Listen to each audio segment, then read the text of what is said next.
It's good to see you again, man. The last time I saw you, we were on 125th Street, Under the wailing palm. like crazy. Yes, we were. I got to thinking about things that you were doing the other day. We were listening to some of the music that you wrote for Anatomy of Murder, and I got to thinking about Orson Welles and a project you had a long time ago. Descriptive music for motion picture has always been in your mind. But I was always wondering what happened to the music for that contemplated project that you and Orson Welles The picture we were going to do about, well, that had to do with the history of jazz. And the only thing that was left of it after we threw it out was my idea of what we had, generally set up and planned, which I employed in A Drum Is a Woman. You heard A Drum Is a Woman. Yes, I have.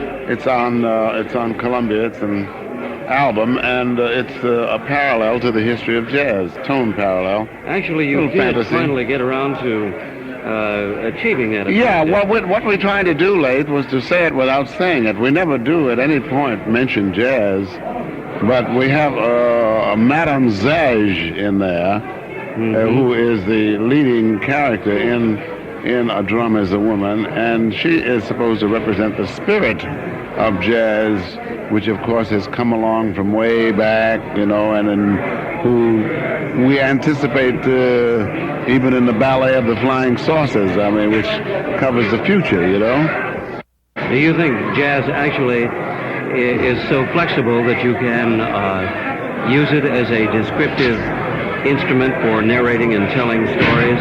Oh, yeah. It always has been a story. Well, I think that the thing of it is that I think jazz has sort of outgrown the word.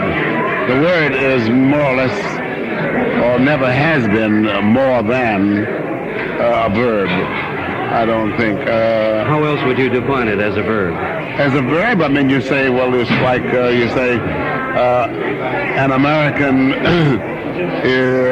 decides to take liberties with sound.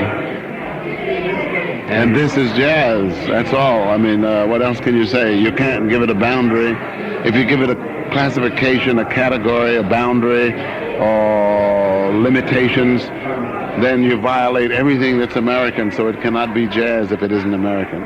It stands for because it has been accepted on the strength of its symbol, and the symbolism of jazz is America. The symbol of America is freedom. And without freedom of expression, you can't have jazz.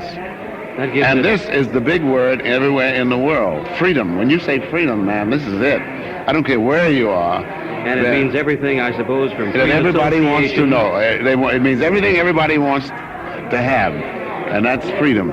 Everybody wants freedom. And so when you say jazz, they say, oh, this is from people who have the freedom of expression. They can say anything they want. They can play anything they want.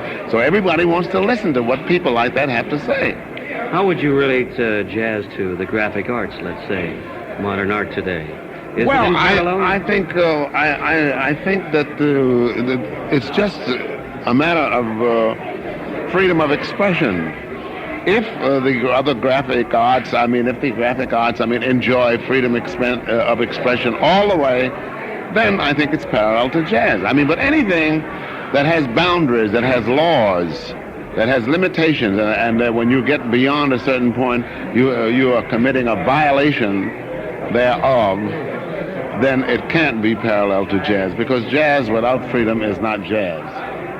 So it's undefinable, and as I always say about things that are more beautiful than anything else, if you start to analyze a flower, how can you put it back together?